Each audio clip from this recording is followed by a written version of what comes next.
What's going on, Spitfires? Welcome back to another episode of the Spitfire Podcast. I'm Lauren Lemunyon, your host for the next couple minutes to an hour. Who knows how long we're going to go today. I am joined by Andrea Lyons, the founder, CEO, and executive producer of All About Productions. She's based in Richmond, Virginia, and I had to get her on the show because I met her a couple months ago during Catapult, which is an activation incubator type program through Capital One, and I was presenting on innovative mindset, and I was just so struck and attracted into Andrea's energy that I was like, listen, you need to come onto the podcast. And she not only survived the pandemic, getting through a very visual in-person business, they were able to shift, pivot, shed, do whatever they needed to do, get scrappy to build and grow throughout the last 2 years. And so we kind of went right into the podcast today, started talking about dreams, and then I was able to kind of pull away and see what might be holding Andrea back and getting to the next level of her business. So what happens when we're in survival for so long? How do we get addicted to stress, and then how do we break that addiction to get to where we want to go next?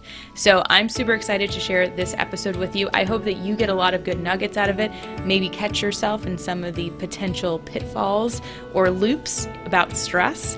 And I hope that you get inspired to see yourself into the next iteration, the next phase of your business. Enjoy.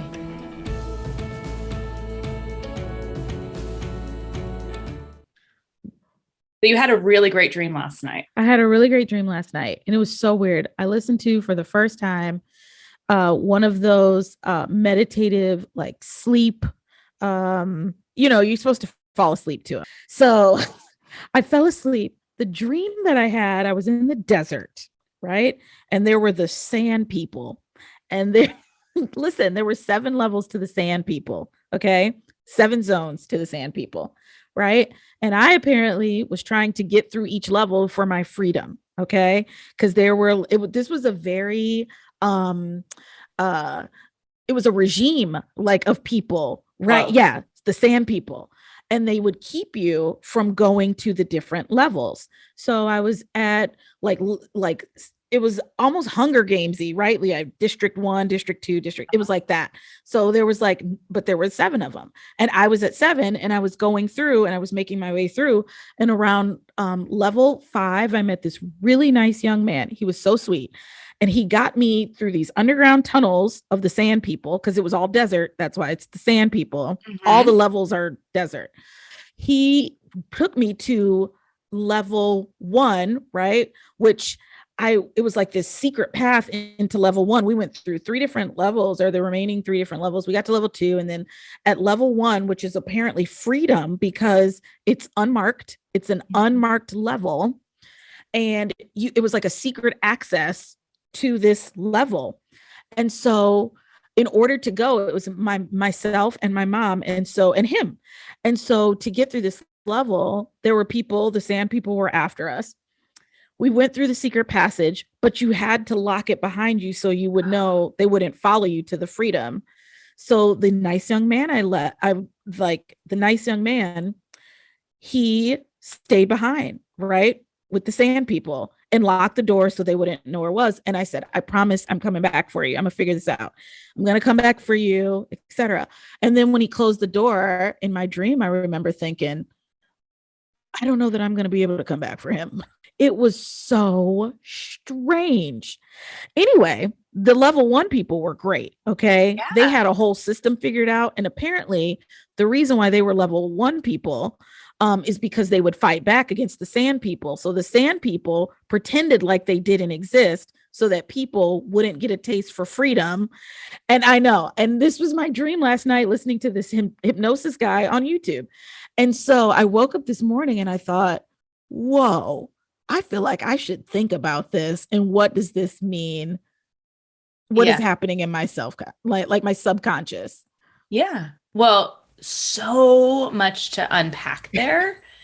And amazing stuff. And the fact that it was a guided hypnosis, like I'm understanding all these kind of universal principles and analogies and metaphors. Mm-hmm. So we met in Capital One's catapult program. And I brought the Yeah. woo woo out for you. So Yes. I'm so Yeah. surprised that you're like, yes, Lauren, I will do a podcast with you.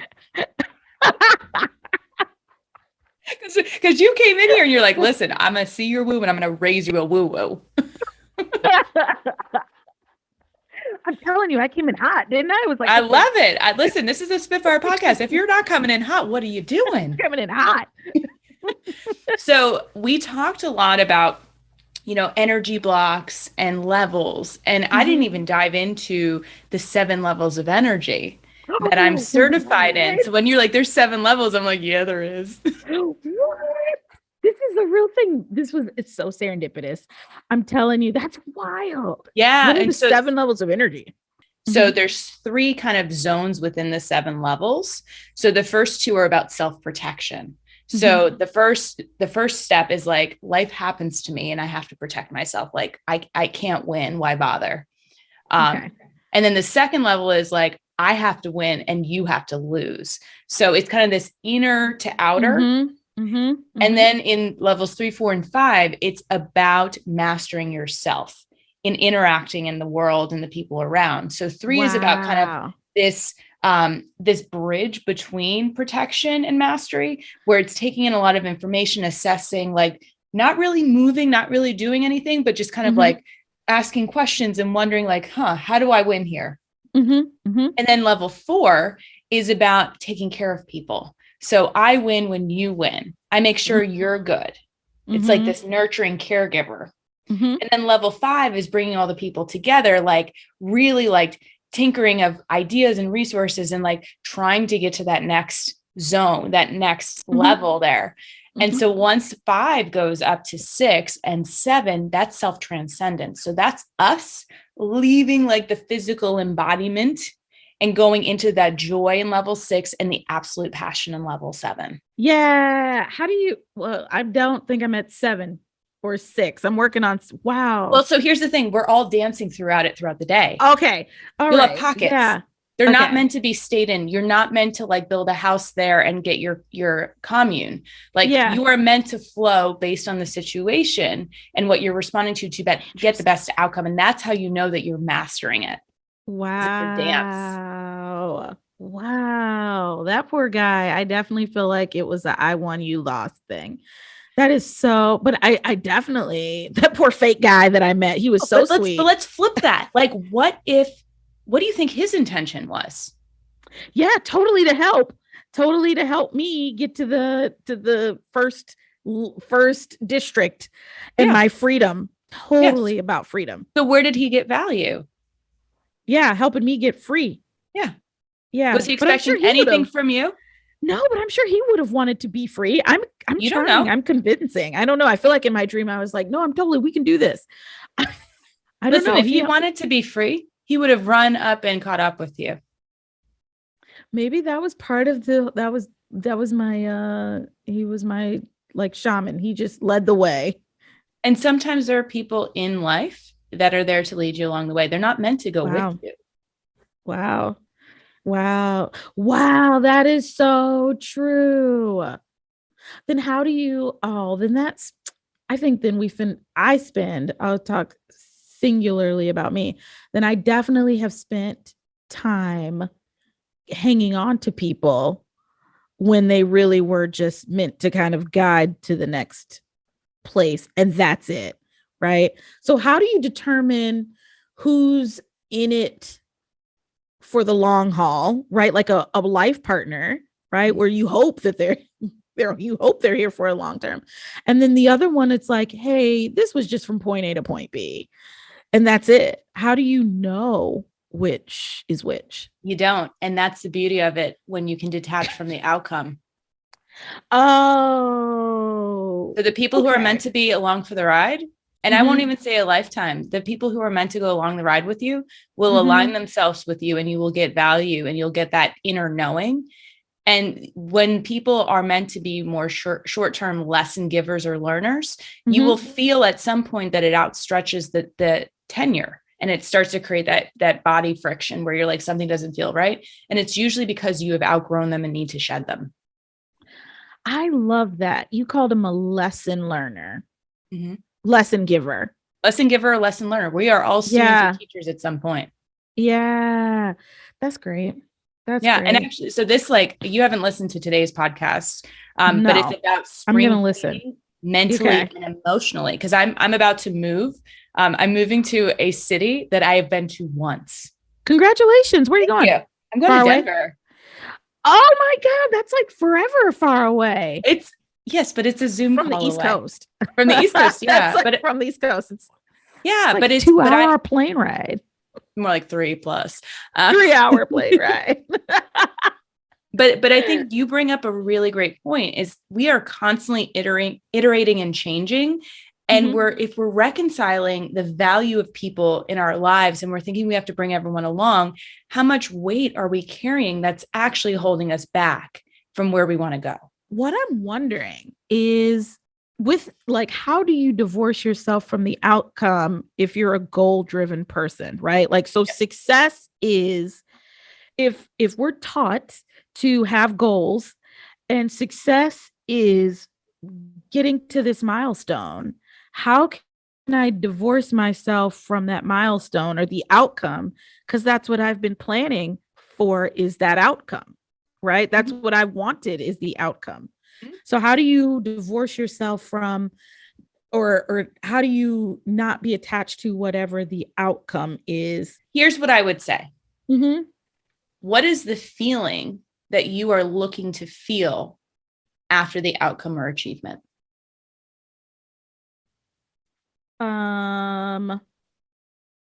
So, okay, for me, it's typically a case of, I want to feel successful.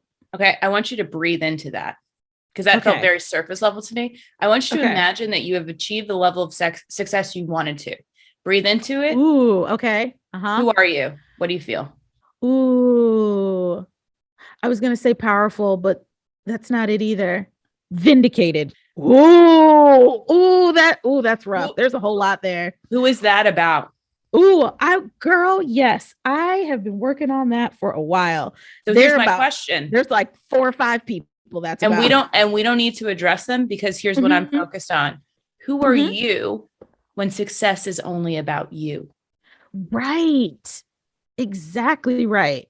So one of my goals is, I would love to make like 10 millionaires, right? Just 10 people that, because of their interaction with me, they have become millionaires, right? Yeah. But is that about them, or is that about me? Like, me feeling the success of them being a millionaire makes them go, see, I knew I was right. All my advice was right. You guys, if everyone just listened to me, then everybody would be successful, or everybody would feel that way. So I do think there's like this element of control. Okay. That is part of it too, but certainly vindicated would be the one word I would say. It's like, what's on the other side of the coin of vindication? Relief. Yeah, relief would be great. That would be great. Like, you're a legacy builder, not to show anybody, because you know you can make big change in the world. You know the power of like unlocking that in yourself. That is so true. I do. I feel that way. And I definitely have an eye for, it's always thinking like generationally, thinking about the next generation of what does that look like? And, very, not in a, like Alexander Hamilton way, but like, who's going to tell your story? Right? Like, what does that look like for you in the future? Who tells your story 100 years from now? What mark did you make? Absolutely. Yeah. That's legacy. That's interesting. That's relief. That's positive psychology to get you to where you want to go. What about a specific goal being achieved gets you that feeling of relief? If I will say my goal is open a new office, right? I open another office somewhere. So in opening the office, I would feel like my reach is greater, right? So this is more people that I get to touch, if you will. It's impact. You're having more impact, more legacy. Absolutely. I'm getting goosebumps hearing you say that. That ain't about vindication. That's a fuel though. Like, I go back to that. It's kind of like, it's like Michael Jordan used to make up stories about his opponent, right? They were not true, but he would make up stories like, he said, what about me? And that, because that was served as his fuel on the court to like, perform very well. That's a lot Understand of that. competitive energy, which sits in Mm-hmm. level 2. It's really good for short-term bursts, but because you're a creator, you Mm-hmm. need to transition it into that higher consciousness. So level 2 is that I'm right, you're I wrong. win, I you win, you lose. lose. Like, Yeah. I'm going to make Mm-hmm. that story up. I'm going to compete against you, whatever, Mm-hmm. whatever those Yep. are. And if Mm-hmm. that gets you off your butt and gets you moving, great. But make the conscious decision to transition it into that higher level passion, joy, creation. Yeah. What was number 3 again? I want to So, baby steps. so 3 is like taking in all the information, but I think you would get real Gotcha. bored there. You'd be like, I got to go do something. I got to make something. Let's go. And what's 4? I'm Four gonna is get this. 4 is caregiver. So taking care of other people before you. That's where you get stuck. We have had some interactions before, Mm-hmm. but Yeah. like I read energy off of people, Mm-hmm. like as a hobby and as a profession. So like I immediately know where people's sticky points are. Mm-hmm. But I also know where the key is to unlock it for you. And like you've already pinpointed it. It's just you like giving more stock to the thing that really fuels you on a Mm-hmm. long-term basis, like waking up every day, asking yourself, what am I going to do that's going to build more legacy and have more impact in the world? I think you're right. I love it when things are easy, Lauren. Oh my God. Welcome to my world. And it's not that Right? it's It's so easy much. because it's like it's Mm-mm. accessible, but it's like just going, like opening yourself up to the possibility and finding those cracks to enter And where the light is. I would say not, I would say it is easy because, like, all of it is hard, except there are easier ways, right? Sure. Like, the whole thing is hard. From start to finish, this thing called life is hard. Like, everybody suffers from it. Like, nobody gets what they want all the time. That does not exist. And so, but I think there are some things that are easier than others. The ease of the transition. Well, and you just hit on the word, because I was going to be Mm-hmm. like, it's not about it being easy, but about finding your own ease in the Mm-hmm. process. Mm-hmm. So, whatever I feel like I'm trying to control, whatever I feel like I'm trying to predict in the future, Mm-hmm. where can I let go of the grip and just ask a question and wait to Mm-hmm. see what emerges? Like, I've changed my move plan like 4 times. Like, am I hiring movers? Am I doing a pod? Am I going to move it myself? And I'm like, I'm Yeah. literally going to sell every piece of furniture that I own and just take what I can pack in my car because it's what I do. Like I literally shed everything when I move. Are you gonna get movers? Like, you're No, not moving yourself. You're moving yourself. I'm not taking anything with me. I'm taking clothes Oh, and my computer. That's it. I'm restarting. yo, Lauren, that is spring cleaning. That Hell yeah. you're just like, it's just clothes and that's it. Close my computer. Yeah, I mean, I'm taking the iMac with me. So what are you gonna do with your stuff? I guess. What do you Selling do? it. I'm giving it to people who need it more than I do. Yeah. It's just Oh, stuff. it's just stuff. It's just stuff. I'm taking my artwork Just because like stuff. I love my art. I love creating. But I can Yeah, create new but stuff too. So literally in May, I'm gonna have like an wow. estate sale and just say, come buy it all. That's so great. That has to feel so freeing. It's Yeah. not floating. Like, Like a and that's the thing is we snake, hold new on to so skin, much new stuff that does skin. not serve us. And it's like, Yeah. does Mm. does the pink upholstered bed make me a better person? No, it's cute, but like I can get another bed. Wow. I can't even fathom the freedom that is. Like, really, where you Yeah. just go, you know what? I'm done. That's almost like when I was little, my mom and I we didn't have a lot of vacations. We didn't come from a pocket of money we were very, very, very, very middle class. And so sat right in the pocket of that, right? Lower middle class, actually, but we didn't do a lot of vacations, right? Mhm. So my mom and I always used to imagine when we did do vacations, I would think, Mom, it'd be cool if we did not have to pack anything. Like, if we were one of those people that could just go to somewhere and you just get there and you buy all new stuff, because that to me feels very easy. That feels like a vacation, right? Yes. The vacation is kind of, for me, because I'm taking baggage and luggage, it's not really vacation. Like I don't feel like I'm relaxing because I have to take all this stuff and put it in the airport, and then we got to go or a train station or whatever, and then you got to be responsible for it when you get off the transportation method like an airplane, and then you got to pick it up from baggage claim. It just feels like it's a weight. It feels like a whole weight the whole time, and you're like, oh, all I want to do is just get to the property and like lay out by the pool, and that's all you want to do. I don't want to wait for all this stuff. So I was telling her, boy, it would be really nice if we didn't have baggage. That'd be so nice. We could just go, and then when I get there, I'm gonna buy a bathing suit. Why? Because that's when I need it. That's when I need a bathing suit, is when I get there. I don't need one right now. So what do you say for someone like me, where like I feel like, okay, I do have a place that I like, a city that I think I would love, but it suits me really well, which is Arlington, Virginia. But for many reasons, it just feels like it suits me, right? It's like, oh, I could live here. These are my people. Even when I'm there, I'm like, oh, these are my people. I know I don't know these people, but I feel like I should know these people and they should know me. So I wonder though, even if it was further away, what about for people who feel like I have all these obligations, I have all these responsibilities, and then, but could still want that same level of adventure and want that freedom? What would you recommend? Like, because I have all these people, I don't have all these people, I just have people that work for me and they count on me. And I do think if I really thought about it hard, there might be a way that I could like move somewhere else and not require that of them. But then part of me is like, no, it's gonna, I give it a year and it might fall apart. And so but what do you say to people who like want that sense of freedom, want that sense of adventure, but they can't get up and move like you? Anybody can get up and move. It's choice. The question is, what obligations are you defining as being stuck or definitive? And what can you adjust? What has wiggle in it to give you more freedom and more adventure? Like, what do you mean? What do you mean by, So like, I'm thinking of my own life here. I'm gonna use me as we're my going to focus own. on you. Yeah, Yeah, yeah. we'll focus on me.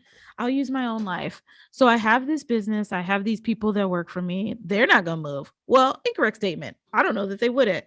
I'm not gonna pay to move them. So let's say that was off the table.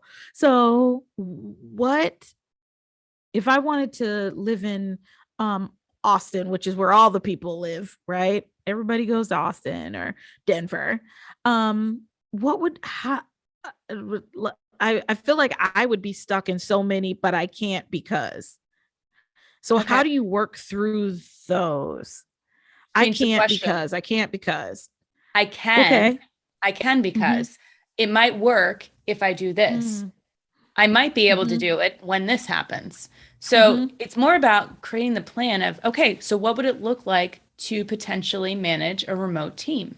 What would Mm-hmm. it look like to have multiple locations? What could it be like to not be in the office every day? What could Mm-hmm. it look like to have two locations in different cities? How might Mm-hmm. that actually grow things? So if our questions are about what we're afraid of, we're just reinforcing what we're afraid of. Mm-hmm. If you truly want to explore it, change the question and explore it. Yeah, I think I got a lot of, but it can't because I got a lot of that. Because I think about money. I'm thinking about like, well, who's paying for this and how's that going to work? Okay. Like, where does that money come from? You Okay. know? So, but money is a great excuse. But the beautiful thing about money is we can quantify it. And when you can Yeah, actually that's ask, true. how much might I need? What would What I need? what would I need? What would Mm-hmm. they need? How much Mm-hmm. would it cost? Like, but if we're Mm-hmm. using this ambiguous like money, it's going to stop us in our tracks. Yeah. But it does take money though. It Sure. does. Unless But the how word. much and what is it going to take? And then you can build a plan from there. But if you want to just stop it, it's going to take money, then great. Then that's your stopping point. And you don't really want it. Mm-hmm. Yeah. I definitely feel like I have that where I just get stuck sometimes with like, it's like, oh, it feels big. All right. Well, I'm going to walk away from that for a minute. I've got a great podcast, the one before today, last week Okay. with Tracy Okay. Litt. And we literally talked about the abundance mindset. Essentially, where you are today is because of your thoughts and actions. And if you want to get somewhere different, if living in Arlington or living in Austin is really important to you, you need to change your thoughts and actions to meet that goal. I've had a moment. Okay, let me throw this at you, Miss Lauren. So for 2 years ish, yeah, 2 years on the dot in a couple weeks, we have all been in this mindset of, I call it the Hunger Games mindset, right? And certainly in what I do. So I do events, which if the government says you can't meet with other people, that's like an immediate stop to my livelihood and those that work with me, right? Mm-hmm. So it's been a sort of, I call it Hunger Games because I literally felt like for the last 2 years that it is kill or be killed, right? So, and what I think serves me well in those instances is I have killer instinct, right? I do. And I'm okay with that, right? Level two, level two over here. Mm-hmm. So, but it serves me well in those sorts of environments, right? So the pandemic, we actually grew, right? Like the business grew, like we tripled in size during the pandemic. It was insane, right? And so now that things are returning to it doesn't necessarily have to have that mindset. Mm-hmm. I don't know how to operate in Aha. that. I don't know what that means now. Yeah. So assessing the environment that you're currently Mm-hmm. in and also the Mm-hmm. environment you want to be in requires a different mindset, Mm-hmm. requires different actions. And I think this happens a lot. If we don't reset, and I think you've just had the acknowledgement of like, I need Mm-hmm. to reset in a way that serves me more because you don't need to be fighting as hard. Like, you don't need to fight in the same way. Like, be hungry. Yeah. Like, Mm-hmm. go Mm-hmm. out and get it. Like, that tenacity. Awesome. Mm-hmm. How do you want it to express now? Where do you want it to generate Yeah. from? What's the Yeah, source of I don't it? know. Yeah, I don't know because it is. I do get that that's a different mindset. I'm telling you that Hunger Games mindset was absolutely necessary Sure. during the pandemic because it was just businesses falling left and right. I mean, they were just going out like, like it was like cannons in the sky, right? Like you would Right. see it and there's a logo, right? Boom, another logo, right? They were just falling. And so now I don't know that that's the case. And in fact, I think things are growing in a different way. Mm-hmm. And like, I think this is one of the times I think more people are starting a business than Yeah. almost any time in recent memory, I think, recent history. So a lot of fruitfulness is happening, but that mind shift change, uh, that's something I definitely need to think about because I don't know what that needs to look like on the other side. Like what, how, like, so I guess that's part of it. Me getting to what would it be like if is very difficult because I'm like, we've got to stay alive to tomorrow, people, versus, well, what would happen if, I think that's a privilege. Like the ability to have that kind of conversation. I always say that too. I have a very diverse audience. It's mostly women. So I guess it's not that diverse in my office. So in my office, it's all women, but that's not intentional. I have tried to diversify our base, but it is all women of all different ethnicities. But we've talked about that before is like, a point of privilege is being able to think about what you're thinking about is a point of privilege. My mother never got to think about what she was thinking about. She had to Right. work. That's what Right. she had to do. She was not thinking about how she felt about a situation and then unpacking that. She never did that. So, because why? Because she had to go to work. She worked 3 jobs. She did not have time for that. So, that's a privilege. But even in thinking about it in this way, it is a privilege to be able to think about, well, what would happen if?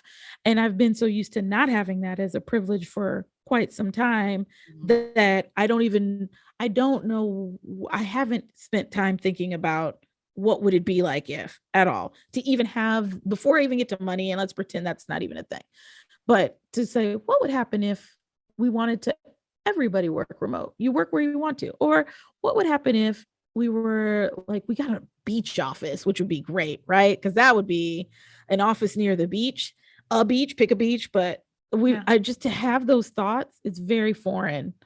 So I wonder if it's not just about you having the thoughts, but about Mm-hmm. bringing this amazing team that you've built Mm-hmm. together to really brainstorm what could the next iteration and next phase of your business be, and getting their ideas, because you had to, captain that ship. You had to get scrappy in those moments. This was your business and you're like, let's go, let's go, let's go. You were in a new environment, a new role, a new vibe. And so resetting and acknowledging that is the first step of saying, we got to this point being this way. Where do we want to be and how do we want to show up to align with that? So everyone is on board. Wow. I wouldn't have even thought to ask them that. I wouldn't have. Like, what do you guys think about what the next, what ifs? Like, if we just did, what if we did this? What would your what ifs be? What would your what ifs be? What if we were able to be off on Fridays in the summertime? I don't know. That's as far as I got. But I've never thought to ask what if them, you had a what if jar? Yeah. Or what if basket and everyone could just throw them in, and then you'd have like what if Wednesdays or something. What if Wednesdays? I like just playing with those ideas. And I think for so long, I just haven't been able to play with like the what if ideas, because there was no what if. It was, we need to. Yeah. It is. And we need to. But what a gift to give to yourself and to your team to like really harness that new vibe. Like, we have come out of it. We didn't just survive, we thrived in it. We grew. So what's next for us? What if?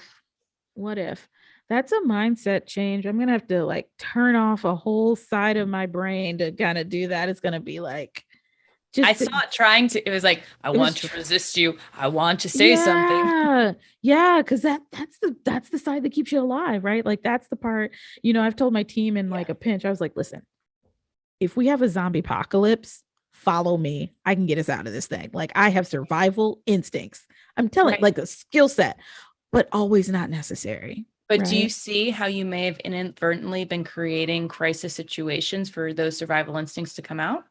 I will have to sit in that for a while, because that could be true. I can't think of an idea off the top of my head, but I'm sure there are some where it's like, ooh, that makes my skin itch. I don't want to talk about me anymore. I'm going to generalize then. Okay. So stress is addictive.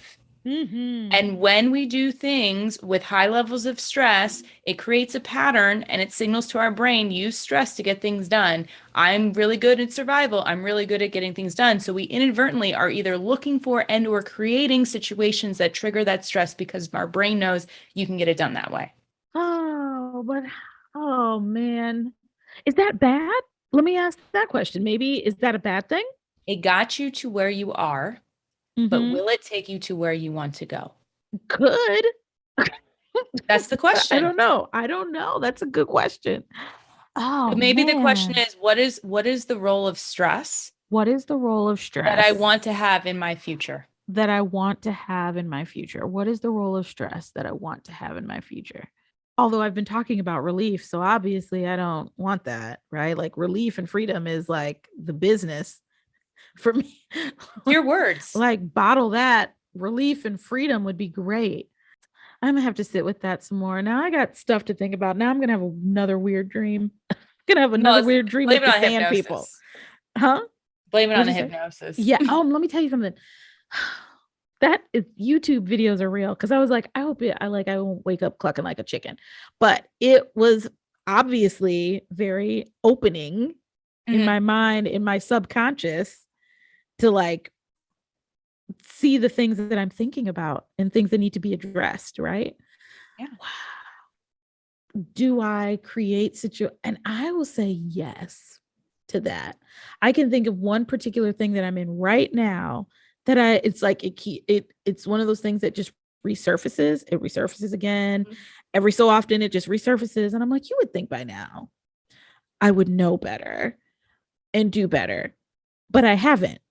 And so I wonder if it's an enjoyment of, or an addiction. That's the better way to say it. The addiction to having to be scrappy or having to be, and that's the motivation. So I guess what would happen if it wasn't? Like, what if it was easy? What if it was easier? Would I be bored? So maybe I'm not challenged enough. Like kids, in a classroom where they get bored and then they start messing with other people, like I used to do in class. I used to get in trouble for that Yeah. when I was What do you want to little. be challenged by? I love a good challenge. A good something to figure out is always great. Mhm. And that could be it too. Like when you figured out something and you go, well, I got that. That's great, but I could do this in my sleep at this point. Mhm. And then putting myself in those situations. Oh my God, I need to, wow. Oh, that's worth thinking about. I would imagine that other people have that too, where it's something Absolutely. where you put yourself, whether it's a partner or a partner choice, like Mhm. um, what did Maya Angelou say? Same man, different pants. Same man, different pants. Yeah. What And I else? would Like say sometimes the same pants. facts. That dims is facts right there. Yes, Mhm. they keep coming back around, and you go, well, I shouldn't, but you do. So that has happened. Yeah. Wow. So Interesting. underneath that, Mm-hmm. um, whenever there's kind of like the addiction or other behavior patterns, Mm-hmm. I'm convinced there's trauma and or resentment, which I think go hand in hand. And so if you truly want to shift it, there is a healing process that needs to happen. And the first step is being aware of it, of addressing it and acknowledging it. And then really speaking to it of like, what is it that I need to heal within myself that honors this part of me? Yeah.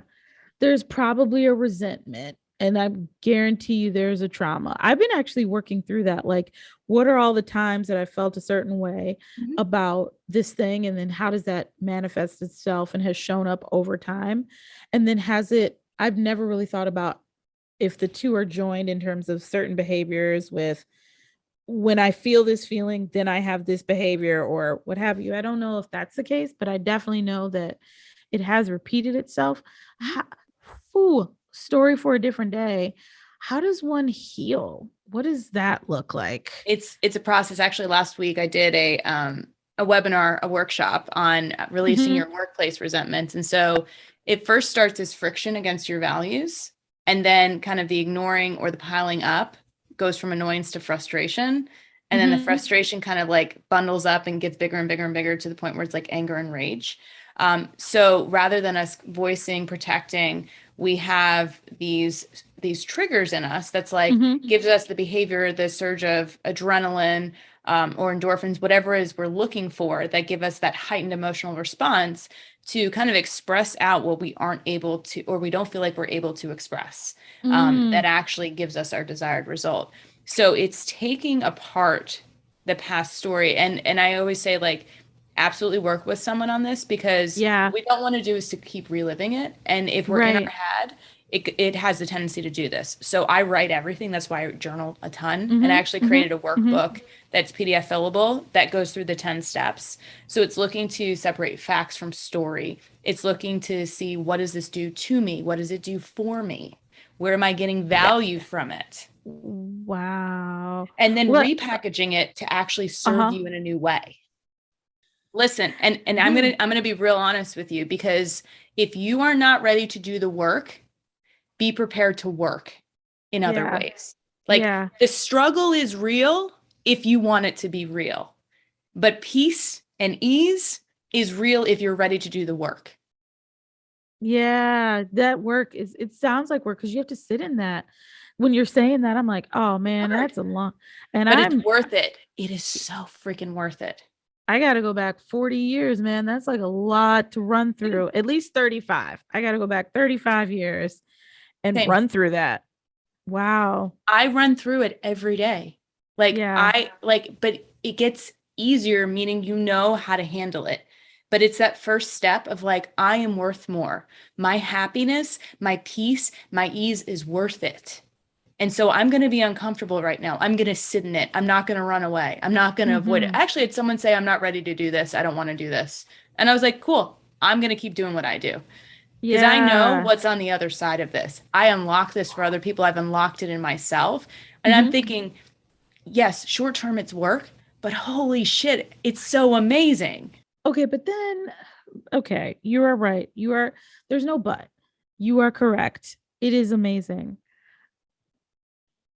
I am also thinking I got a lot of work to do, man. I don't have kids, but if I had kids, it would definitely be like, that's a thing. And it's like, I got to go to work every day. I don't want to sit here and think about this. You don't think Like, about it all day. It's literally 5 to 10 minutes of your life to just uh-huh. shut the noise out and to Okay. listen to your inner voice and to write it down. That is I could literally do how that. simple it is to start. I could do that. I actually really like journaling. I do think it helps. I agree with you in that it helps me at least know what I'm feeling and capture it somewhere. Mhm. That is nice about journaling. And then I do have like aha moments and things, that inspiration that strikes while I'm writing, and I can put things together and all of that. But I agree with you. I think I would need somebody. And also, I don't want to pretend like I'm sidestepping here, but can we go back to workplace resentments? Sure. Yo, you did a Yo, whole workshop on that? sure And that, because did. that's real. Like, I do I feel invited you like, to it on LinkedIn. Did you get it? no, I messaged you no. about it. Oh my God. I feel like that's real. And I feel like that's an amazing workshop to have. I do it for teams. That's what I'm saying, especially coming out of what we just did and this virtual world where you don't get to see you don't get to let off. Okay. So I know this is just a hypothesis on my part. Hypothesis. Yes, a hypothesis. Yes. My guess is what I've seen is that because of people not having conversations with each other, that's like, I like you, Lauren, as a person, even though you're my colleague and coworker. Every now and again, we disagree, but I also like you. You're my Mhm. friend. We hang out. I see you when we go to lunch. We have things, we take our lunch at the same time. You're still my friend, right? Even if I don't get a chance to work with you every day in the virtual space, people, it's just work, right? Like, Mhm. there's some version of fun, in quotes, some versions of fun, and we sell it. I mean, I'm not gonna lie, we sell team building and virtual things and all of that. I get all that. But I'll be the first to say, is it the same as like reaching out and touching someone? No, it's not the same. So when teams get together, we are noticing that people don't talk to each other or have water cooler conversations. And so by not having those, all you talk about is work. So if there is any friction in the workplace where it's like we disagreed on something, there's no basis of friendship or kinship, I guess, to base it under. So now I'm just angry, like, you're not doing your job and I sent you this email and whatever, versus that feeling of kinsmanship where it's like, I know, but I like Lauren. She's funny. It's like we disagree on this thing, but I still like her. She's fun. So I wonder, like, that, I feel like that to me is going to be something that a lot of companies need to address. And as a third party contractor, we see it a lot. Yeah. A Well, lot. I would say this has been going on, but I think Mm-hmm. people had a lot of coping mechanisms, i.e., Mm-hmm. alcohol and happy hours, Mm-hmm. or they were Right. just Yeah. rolling their eyes or at the water cooler talking Mm-hmm. smack. Mm-hmm. What is lacking is a sense of community, the That's the personalization, word. the humanness. Mm-hmm. So you talk about 4 stages of psychological safety. People do not feel inclusion safety. Mm-hmm. And Mm-hmm. so they're not even expressing the annoyances, the frustration, the rage. They're just disengaging. Or it's coming Yeah. out in passive aggression, in snark, in Slack channels. Like it's Mm-hmm. popping up in new ways and it is all over the place. Yeah. It's a lot. And then people leave, right? And They I do, thought or they that was you with the stay, or they uh-huh. stay and they're disengaged. And then you have presenteeism. Yeah, I read your article about that, about the numbing, right? Mhm. Great numbing is what you were talking about. I know that there's this big terms for it all the way around. I know Kara Swisher, great journalist, podcast host, but she termed it as the great reassessment, which I love that too. Like, people reassessing what is important to them. But I think the numbingness is part of that too. I actually had someone say that to me once, which she said she felt just numb, like Yeah, nothing it'll be can like come in. unmotivated, Yep. unfocused. Yep. Yeah. Nothing Yeah. comes in. It's just numb. I would say the reassessment are for people who have the privilege to assess. And that's a privilege. Let me tell you something. Anytime you get to think about what you're thinking about, it is a privilege. It Right? is a privilege. Right. Mm-hmm. Like it's a privilege that I can write articles and I have the time and Mm-hmm. space to do that. I understand that people are so depleted Mm-hmm. energetically. They don't Mm-hmm. feel like they have the space. They have Mm-hmm. their mental bandwidth and their creative bandwidth is non-existent. And so that's why when I see people coming from this like mountaintop telling you, "Oh, this is what it is." It's like you don't see what's happening in the grass Mm-hmm. blades. Like you Mm-hmm. are in the clouds. And so people like Simon Sinek who is like, "What's your why?" Well, listen, bro, I can't survive right now. I am Yeah. like in it. I don't know if I'm going to keep my job. I don't know if I can get up this morning. I don't know if my kids are going to be in school. I don't know if my mother or father is going to die. I don't know like if I can go out on the street and not have like not get arrested. Like all this Yeah. shit is coming Yeah. and you're coming like just think about your why. What's your why? That's Right. self-actualization, which is privilege. Right. I actually really agree with that because sometimes your why is not so and I like Simon Sinek a lot. I like his content, but also sometimes we have these like what we call hood sayings, right? Or hood feelings when you really are in the hood, Lauren, and your why is because you got to eat. Okay. That's Yes. my why. Why are you Yes. working this job? Because I need to pay bills. Because Yes. Dominion don't pay me. Dominion doesn't take why as a form of payment. That's It's my why. purpose, Dominion. they don't they don't take that, they don't take purpose as a form of payment. Okay. they they take card, ACH drafts, Yes. okay, and Yes. checks. They don't take why. Okay. Now if They they don't take a took smile as why, payment. no, no, no. That's my why. My why is to pay my rent or Yeah. my mortgage. That's my why. So Right. And here's so here's here's my shift on it. It's mm-hmm, not about the why because to me, why is rationalization and mm-hmm, tolerating, and it also gets you stuck in the mm-hmm, past. mm-hmm. I want people to focus on what is most important to you right here, right now. Yeah. Yeah. Oh, so good. This was great. So I'm good. so That's like a great glad. line. I don't want to say anything after that. Focus on what is like that's it. That's the end of the podcast. Well, if people want to make your Arlington dreams come true, or if they Mm-hmm, want to come see you in Richmond, how do they look mm-hmm. you up? Allaboutpresentation.com. Allaboutpresentation.com. That's our company. That is, we are insanely focused on getting people to connect always, right? So we want them to connect with each other, with their teams, with their companies that they work for, and ultimately connect inside the home with their families because they are more joyful, more happy in what they're doing and feel more fulfilled. And so we do that through events and strategic communications, particularly video content. Fantastic. Well, thank you for providing some audio content for our listeners and jamming out with me today. Thanks, Lauren. This was great. I'm sending a big virtual hug. I know I need it because now I got to sit in my like, what ways do I cause my own pain? No. What ways do you create your own happiness? I know it. I know it. All right. I'm going to Overthinking. do that. You got it. Overthinking. Okay. Picking that All right. wire. All Thanks, right. Thanks Lauren. so much. Bye. Okay. Bye bye.